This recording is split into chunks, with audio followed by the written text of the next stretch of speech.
야고보서 2장 17절.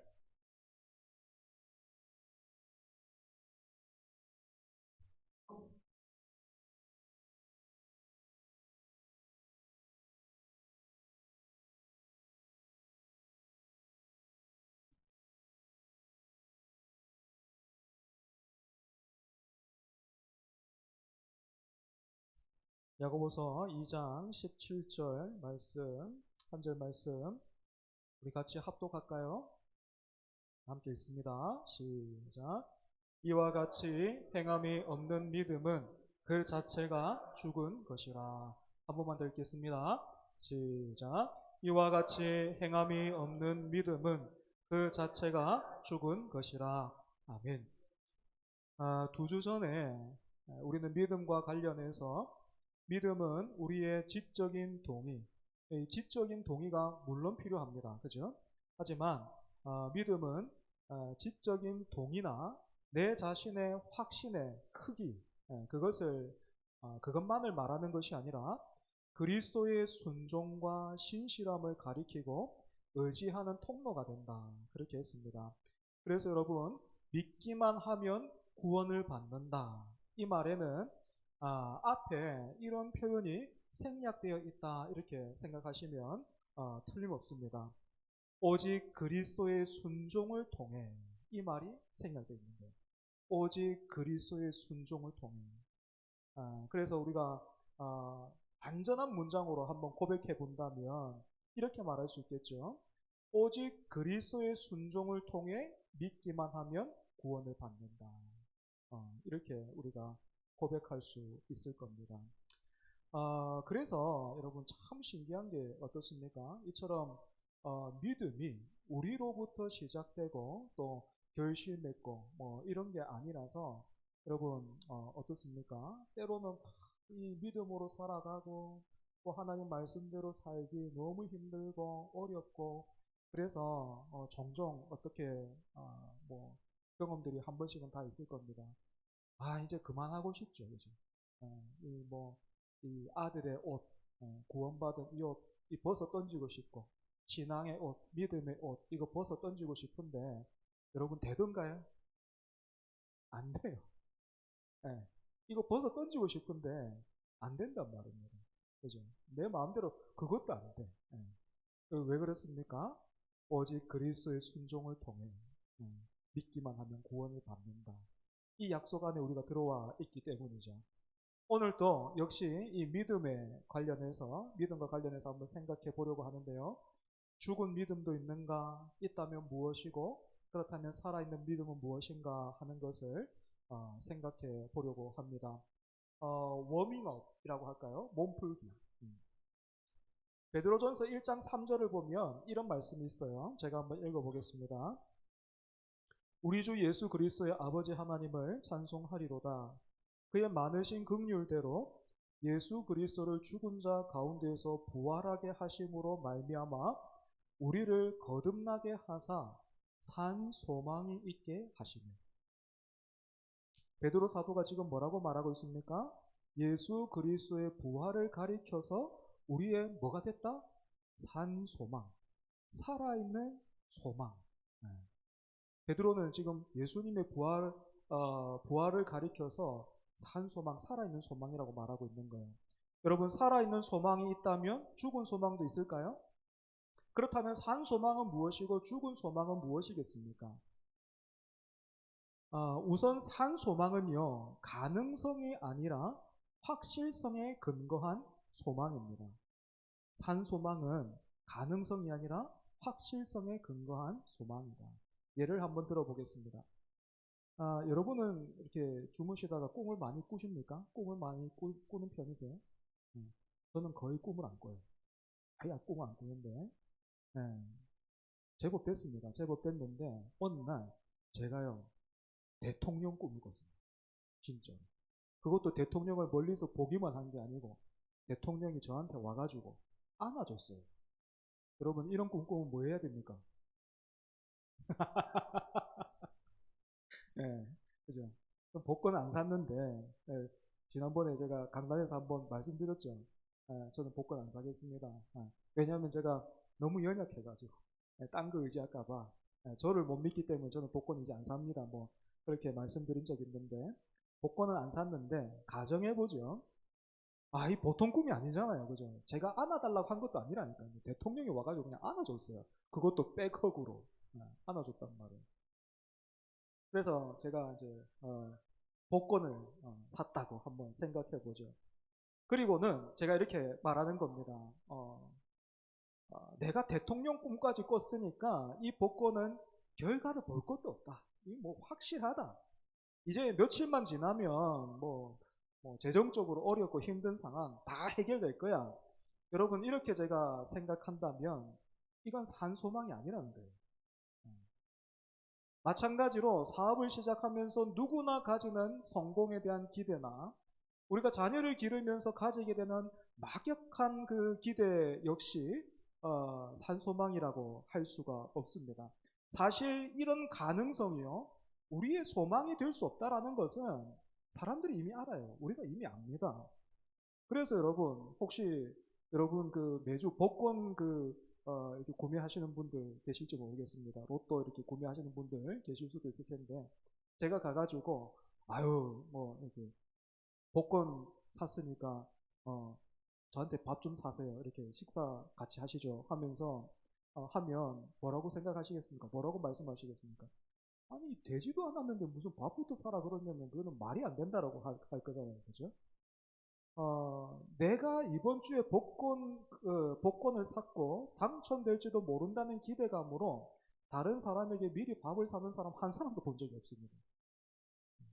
하지만 여러분 취업을 준비하고 있는 청년이 회사로부터 합격 통지서를 받았다면 좀 돈을 빌려가지고 여행을 다녀온다든지 아니면 이제 출근할 때 입을 양복 같은 건 살 수 있겠죠. 그죠? 왜냐하면 회사로부터 받은 그 합격 통지서가 살아있는 소망의 근거가 되기 때문입니다. 정리해보면 가능성에 의한 소망이라면 행동으로 옮기기가 어렵지만 확실성에 의한 소망이라면 행동할 수 있습니다. 부활이요, 이번 주에 로또 복권을 산 것처럼 가능성에 불과하다면 고난 중에 즐거워하기는 어려울 겁니다. 영생이 가능성에 불과하다면 자기 소유를 가난한 사람에게 나눠줄 수 없을 것이고 현재의 안락함을 포기하기가 어려운 거죠. 하지만 베드로 사도는 예수 그리스도의 부활을 가리켜서 우리의 산 소망이다라고 말했습니다. 그리고 성도에게는 이렇게 살아있는 소망이 있기 때문에 이 땅에서는 여러 가지 시험으로 인해서 근심하지 않을 수 없지만 오히려 크게 기뻐할 수 있다라고 말했어요. 다시 한번 그 취업 준비생 예를 들어볼까요? 합격했어요. 합격 통지서가 있어요. 자기 손에 있어요. 몇 월 며칠이면 이제 나는 회사 출근하면 되는 거예요. 그 합격 통지서를 받아든 그 친구의 기분이 어떨까요? 어디 다녀도 또 옆에서 어떤 친구들이 그죠? 뭐 이렇게 인상을 쓰면서 좀 섭섭한 소리 하고 그래도 어떻겠습니까? 이렇게 될 수 있는 거죠. 이렇게 볼 때에 산 소망은 확실한 미래를 바라보게 합니다. 동시에 미래를 바라보지만 그렇다고 해서 뭐 현실을 도외시하거나 무감각해지게 하지도 않고요. 오히려 그 산 소망이 어떻습니까? 현재의 삶의 결정에 영향력을 주죠. 그죠? 행동의 변화를 일으킵니다. 그게 바로 산 소망이라는 거예요. 이렇게 소망에도 살아있는 소망과 죽은 소망이 있는 것처럼 믿음에도 죽은 믿음과 살아있는 믿음이 있습니다. 오늘 우리가 함께 읽었죠. 이 본문을 통해서 야고보 사도는 행함이 없는 믿음은 그 자체가 죽은 것이다 라고 말하고 있습니다. 굉장히 어감이 강하죠. 죽은 믿음은 믿음이 아니다라고 말하고 있는 거예요. 죽은 믿음은 믿음이 아니다. 이야기를 더 이어가기 전에 우리가 잠시 멈춰서요. 이 행함이 없는 믿음은 죽은 믿음이다 라고 말하고 있는 이 야고보서의 말씀과 바울이 로마서나 갈라디아서에서 강조하고 있는 행위가 아니라 오직 믿음으로 인해서 구원을 받는다라는 이 말씀을 우리가 다시 한번 짚어보고 생각해 보면 좋을 것 같습니다. 왜냐하면 언뜻 보면 로마서와 야고보서가 정반대의 말을 하고 있는 것처럼 느껴지기 때문이죠. 그죠? 하지만 그렇지가 않습니다. 성경을 연구하고 설교하는 많은 분들은 우리가 가지고 있는 이 성경은 어떻게 구원을 받을 것인가 라는 부분과 구원받은 사람은 이제 어떻게 살아야 하는가 하는 내용으로 이루어져 있다. 이렇게 말을 해요. 성경은 두 부분으로 나눠져 있는데 어떻다고요? 어떻게 구원을 받을 것인가. 그리고 또 하나는요. 구원받은 사람은 이제 어떻게 살아야 하는가. 여러분, 이 두 문제의 답이 무엇입니까? 어떻게 구원을 받을 것인가 하는 이 부분에서도 무엇을 말합니까? 믿음을 말해요. 그죠? 어떻게 살아야 할 것인가 하는 이 부분에서도 무엇을 말합니까? 믿음을 말해요. 믿음으로 구원을 받고 믿음으로 살아야 합니다. 이렇게 말한단 말이에요. 두 영역에서 모두 믿음이 언급되고 있는데요. 우리 교회가 속해 있는 이 개혁주의 신앙에서는 이 두 믿음을 이렇게 구분을 해요. 어떻게 구원을 받을 것인가 하는 부분에서 말하는 이 믿음을 구원에 이르는 믿음이다. 이렇게 부르고 어떻게 살아야 하는가 하는 이 부분에서 말하는 믿음은 살아있는 믿음이다. 이렇게 구분합니다. 구원에 이르는 믿음과 살아있는 믿음. 여러분 이렇게 보면 바울이 로마서나 갈라디아서에서 주로 말한 믿음은 뭡니까? 구원에 이르는 믿음입니다. 그리고 지금 야고보 사도가 말하고 있는 믿음은 무엇입니까? 살아있는 믿음이에요. 물론 여러분 이런 구분은 지금 우리의 이해를 위해서 필요한 것이지 사실 이 두 믿음은 동전의 양면과 같아요. 하지만 꽤 오랜 시간 동안 특히 우리 교회가 속해 있는 이 합동 측은 이 두 믿음 중에서 어떻게 구원을 받을 것인가 하는 것을 더 많이 다루면서 구원에 이르는 믿음을 참 많이 강조해 왔는데요. 그 결과 어떻게 됐습니까? 이 살아있는 믿음은 많이 약해져 있는 상태고 심지어 도외시되고 있습니다. 그래서 지금은 적지 않은 사람들이 구원을 어떻게만 생각합니까? 구원받았다 했을 때 그 구원을 어떻게만 생각해요? 성경은 구원에 이르는 믿음과 살아있는 믿음 이렇게 나눠서 말하고 있는데 우리는 구원을 어떻게만 생각합니까? 죽어서 천국 가는 걸로만 생각해요. 죽어서 천국 가는 거. 그러다 보니까 여러분 오늘날 교회 안에서 제일 부러워하는 선망의 대상이 누굽니까? 평생을 자기 마음대로 살다가 죽기 직전에 예수님 영접하고 천국 가는 분이에요. 그죠? 그러니까 그 예수님 십자가 좌우편에 달렸던 그 강도, 우편에 달렸던 그 강도처럼 죽기 직전에 예수님 믿고 천국 가는 그 사람이 제일 부러운 거예요. 자기 마음대로 살다가 천국을 갈 때는 또 좋은 데 가니까 제일 부러워하는 거예요. 왜 그렇게 됐다고요? 성경은 어떻게 구원을 받을 것인가 하는 이 문제뿐만 아니고 구원받은 사람은 이제 어떻게 살아야 하는가 하는 것도 다루고 있는데 어떻게 구원을 받을 것인가에서 어떻게 살아야 하는가 하는 데까지 지금 나가지를 못해서 그런 겁니다. 여러분 아이가 초등학교에서 중학교, 중학교에서 고등학교, 고등학교에서 대학교를 가게 되면 우리가 그 수준에 걸맞는 모습을 기대하게 되는 것처럼 구원을 받았으면 구원받은 사람답게 살아야 합니다. 여러분 여름철이니까 우리가 뭐 작은 그 매미나 개구리 손에 쥐고 있다고 한번 생각해 보세요. 참개구리고 진짜 귀엽더라고요. 녹색으로.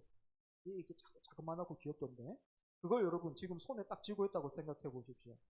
그걸 감출 수 있겠습니까? 그걸 손에 쥐고 여러분 지금처럼 이렇게 가만히 이렇게 점잖게 앉아 계실 수 있겠습니까? 힘들잖아요. 그죠? 아무리 작아도요 살아있는 건 못 감춰요. 하지만 죽어 있다면 어떻겠습니까? 시간이 지나면 악취가 나서 이것도 끝까지 감출 수는 없겠지만 그래도 어느 정도는 감출 수 있죠. 그죠? 믿음도 마찬가지 아닐까요? 아무리 작아도요 감출 수가 없습니다. 그렇다면 살아있는 믿음은 어떻게 드러나겠습니까? 하나님이 저에게 주신 복 중에서 제가 제일 감사하고 있는 복이 있는데요. 그것이 무엇인가 하면 바로 만남의 복입니다. 우리 초정교회 성도들을 비롯해서 하나님이 그동안 참 많은 만남을 통해서 저를 가르쳐 주시고 또 인도해 주셨는데 그 중에 한 분 소개해 드린다면 분당 우리 교회 담임하고 계시는 이찬수 목사님 제가 한번 말씀드릴 수 있을 것 같아요. 물론 제가 뭐 이찬수 목사님을 만나고 싶을 때마다 찾아가서 만날 수 있다거나 그렇지는 않습니다. 그 정도 친하지는 않아요. 참고로 어느 정도 저는 좀 또 이렇게 면을 텄다고 생각해가지고 제가 우리 교회 사경에 한번 모시려고 연락드린 적이 있거든요. 목사님 바쁘시다 하더라고. 바쁘시다 해가지고 못 모셨어요. 올해 제가 한번 모시려고 그랬거든요. 그래서 지금 기회를 보고 있습니다. 옆에서 야금야금 기회를 보고 있으니까 여러분 좋은 기회 모실 수 있도록 계속 좀 기도해 주시기 바랍니다. 아무튼 제가 초정교회 오기 전부터 뭐 다양한 그 기회를 통해서 우리 교회가 또 꿈 넘어 꿈 프로젝트에 선정되면서 오늘 그 11시 예배 때 우리 김영규 장로님 수십 개의 교회라 했는데 여러분 수십 개 교회가 아니고 100개 교회가 넘습니다. 교회가 100개가 넘었다니까 정확하게 103개 교회. 103개 교회 신청해가지고 17교회 대구, 경남, 경북 해가지고 뽑았는데 17교회 거기에 우리 교회가 된 거예요. 아무튼 그 프로젝트에 선정되면서 제가 이제 종종 그렇게 뵐 기회가 생겼어요. 그렇게 제가 목사님을 뵐 때마다 옆에서 뵐 때마다요 느껴지는 게 있어요. 뭐 저보다 훨씬 어른이라 가지고 이런 표현 써도 될지 모르겠는데 목사님이 들으시면 좀 혼내실 수도 있겠는데 굉장히 순수하세요. 굉장히 순수하고 진실하세요.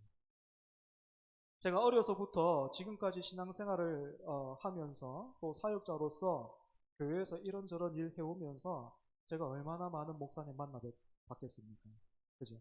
그 중에 어떤 분들은요, 목사님이라기보다는 어디 기업의 사장님이나 회장님 같은 느낌을 주는 분들이 있어요. 그래가지고 옆에 가기가 힘들어. 옆에 가기가 힘들고 무섭고 막 그래요. 아무튼 막 이렇게 그런 느낌이 있어요. 가까이 갈 수도 없고 가까이 가고 싶지도 않아요. 그런데 이 이찬수 목사님 제가 한번 만나 뵈니까 뭐 몇 번 만나 뵈니까 가까이 가고 싶어요. 목사들의 직업병이라고 할까요? 목사라면 누구나 앓고 있는 그 병이 있어요. 혹시 아십니까? 목사들만 앓고 있는 그 병.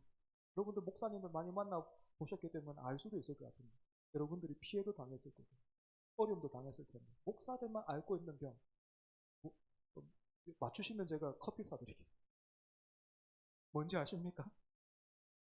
말이 많다. 말이 많아. 그래서 그러다 보니까 사람들이 어떻습니까? 말 많은 사람 보고 또 설교하네 또 설교하네 막 이렇게 얘기하잖아요. 그죠? 그런데 제가 이찬수 목사님 만나면 이분은 계속해서 듣고 싶어요. 그냥 사람들이 부정적으로 말하는 그 설교가 아닌데 삶을 열어서 인격을 열어서 이렇게 진솔하게 다 흘려보내시는데 계속 듣고 싶어요. 또 이분이요 얼마나 잘 들어주시는지 몰라요. 그래서 뭐 제가 여기까지 말하니까 막 이찬수 목사님 천사 같은데 그죠? 뭐 모든 게 좋기만 한가 하면 당연히 그렇진 않죠. 제가 또 옆에서 곰곰이 관찰해 보니까 이분이요 그때 달라요.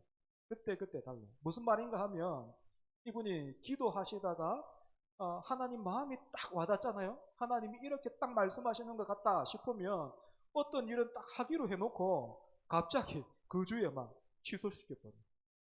기도하다 보니까 하나님이 나한테 이런 마음 주셨다고. 그래서 이번에 하기로 했던 거 이렇게 하면 좋겠다고. 갑자기 막 핸들을 확 틀어요. 그리고 또 어떤 때는요.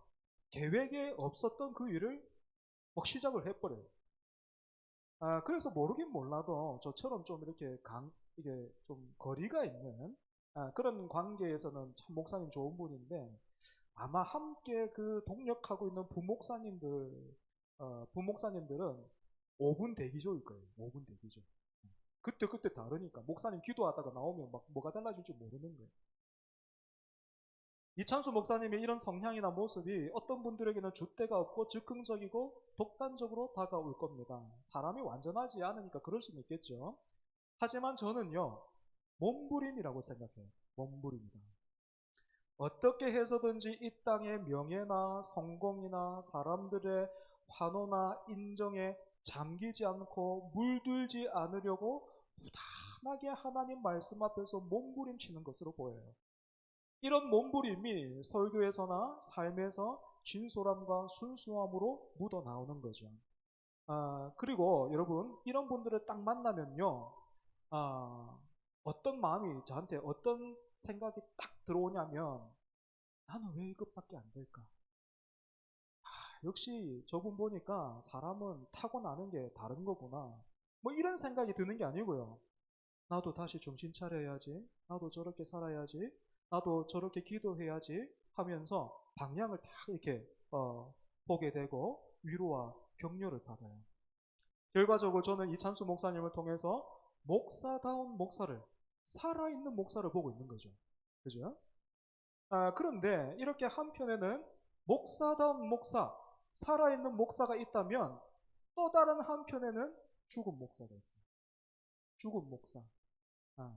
저는 이 죽은 목사의 특징이 때우는 목사다 생각해요. 때우는 사람.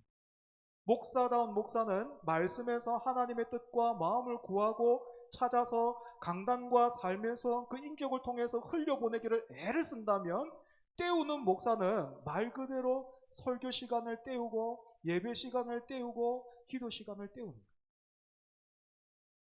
이렇게 때우고 있으면서도 그런 자신을 보지 못하고 있다면 여러분, 이런 목사는 어떻습니까? 목사의 직분은 가지고 있지만 죽었다, 그렇게 말할 수 있겠죠. 그죠? 믿음도 마찬가지인 거예요. 살아있는 개미 한 마리가 우리 손에 있어도 그것을 숨길 수가 없는데, 하나님의 아들 예수 그리스도가 우리 안에 계시면 그것을 어떻게 숨길 수 있겠습니까? 여러분, 우리는 하나님을 외면하고 거부하고 부인하는 이 세상에서 어떻게 말하고 어떻게 믿고 어떻게 고백하고 있습니까? 하나님은 계십니다. 하나님이, 그분이 이 세상을 말씀으로 창조하셨습니다. 그분이 우리를 사랑하셔서 그 외아들을 이 땅에 보내셔서 십자가에 못 박아 죽게 하셨다는 그 사실을 우리는 말하고 믿고 그렇게 고백하고 있어요. 세상은 안 그렇다고, 세상은 그런 거 없다라고 말하는데 우리는 그걸 고백하고 있다고요. 다른 사람들은 거짓말이라고 하고 없다라고 말하는, 가짜다라고 말하는 그것을 우리는 진짜다라고 말하고 있는 겁니다. 그렇다면 여러분, 우리가 말하는 것이 진짜라는 것을 증명할 책임은 누구에게 있겠습니까? 우리에게 있는 거예요. 이런 우리를 향해서 세상은 종종 비꼬는 말로, 하지만 요즘은 비꼬기보다는 이 교회를 향해서 이렇게 말하는 어떤 그 대중 매체나 그런 것들을 보면 요즘은 좀 이렇게 분위기가 많이 바뀐 것 같아요. 예전에는 비꼬았다라고 하면 지금은요, 대단히 실망스러운 어투와 또 걱정하는 그런 눈빛으로 묻는 것 같아요. 하나님이 정말로 계시냐? 당신들이 정말로 하나님을 믿고 있는 거 맞는가? 하면서 묻고 있는 것 같아요.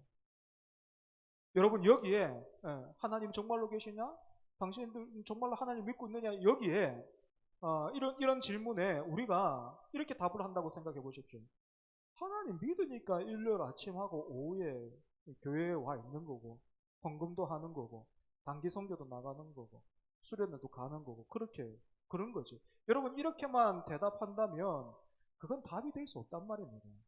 그냥 그건 어깃장에 불과한 거예요. 예를 들어 볼까요?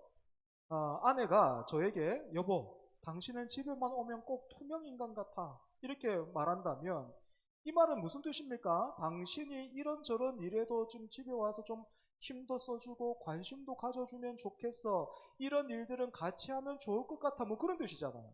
그죠? 그런데 제가 그 아내에게 이렇게 말한다고 생각해 보십시오.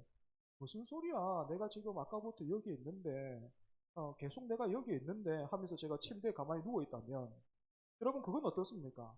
그건 어깃장에 불과한 거죠. 그죠? 마찬가지로 이 시대는, 그리고 우리 주님은 오늘 우리에게 살아있는 믿음을 요구하고 있습니다. 구원을 받았으면 구원받은 사람답게 살아내야 하는 것입니다. 그래서 우리는 주님으로부터, 그리고 또 이웃으로부터 살아있네 라는 소리 들어야만 합니다. 살아있네. 초전교회 살아있네. 저 집사 살아있네. 저 선생 살아있네. 저 청년 살아있네. 어떤 때 그러면 살아있네라는 우리 어떤 그런 소리를 들을 수 있습니까? 다시 한번 제가 이찬수 목사님 예로 한번 들어보겠습니다.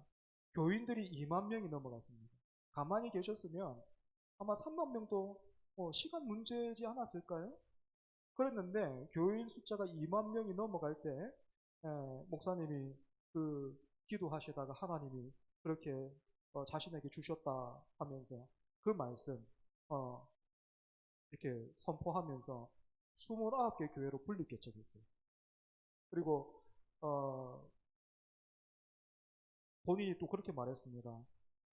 이렇게 분립개척을 하는데 그래서 우리 교회에 나중에 어느 시점 이후로 5,000명 이하로 줄지 않으면 제가 사임하겠습니다. 그렇게 말했어요. 자기 직을 걸고 했어요.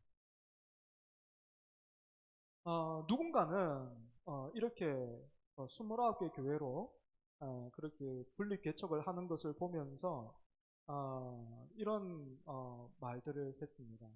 아유, 사람이 2만 명이나 되니까 그 정도 그렇게 나눌 수 있는 거죠.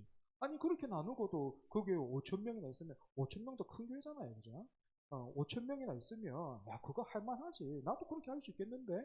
뭐 그렇게 생각하는 사람들이 있었습니다. 그렇게 말하는 또 생각하는 사람들을 향해서 이 이찬수 목사님이 이렇게 대답했어요. 사람이 살이 아무리 쪘다고 해서 그 살을 떼내면 아프지 않을 사람이 어디 있는가? 살이 찐 사람이라고 해서 그 살을 떼내면 아프단 말이죠. 그리고 그 교회에서 구입한 그 건물을 교육관으로 쓰고 있는 건물인데 그 건물을 사회에 환원하기로 했는데 그게 길이 막혀버렸어요. 불가능하게 된 거죠. 그러면 보통 같으면 그냥 어쩔 수 없다 하고 그냥 치워버리잖아요. 그죠? 그런데 어쩔 수 없다라고 하지 않고 그만한 돈을 향후 22년 동안 매년 30억씩 한국 교회와 우리 사회에 환원하기로 했어요. 그래서 진행되는 게 지금 그거죠. 꿈나무 꿈 프로젝트입니다. 작년에는 경상도 지역, 경북, 경남, 대구, 뭐 그렇게 했다면, 부산, 울산 다 포함해서요. 그렇게 했다면 올해는 지금 전라도 지역이 진행 중에 있습니다. 여러분, 이런 교회를 보면서, 그리고 또 이런 목회자와 또 그 일들을 자기 일로 감당하고 있는 그 성도들을 보면서 세상은 어떻습니까? 살아있네 하는 거예요. 살아있네. 이것이 야고보 사도가 말한 바로 살아있는 믿음, 행함이 있는 믿음인 것입니다. 그래서 세상이 우리를 향해서 믿음을 보이라라는 것은 하나님이 계시다라는 것을 한번 내 눈앞에서 증명해 보여봐라 하는 것이 아니고 우리를 통해서 다른 질서와 가치와 영광을 보고 싶다라는 그런 의미입니다. 여러분, 이런 요청에 우리가 믿음으로 또 구원받은 우리가 역시 믿음으로 살아가야 하겠습니다. 그래서 하나님 앞에서 그리고 또 우리 이웃들 가운데서 살아있네 라는 말 듣는 저와 여러분 되기를 바랍니다. 기도하겠습니다.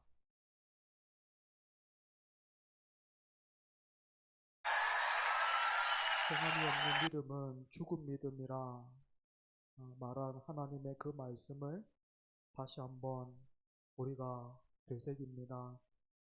하나님, 우리에게 구원받는 믿음 주시니 감사합니다.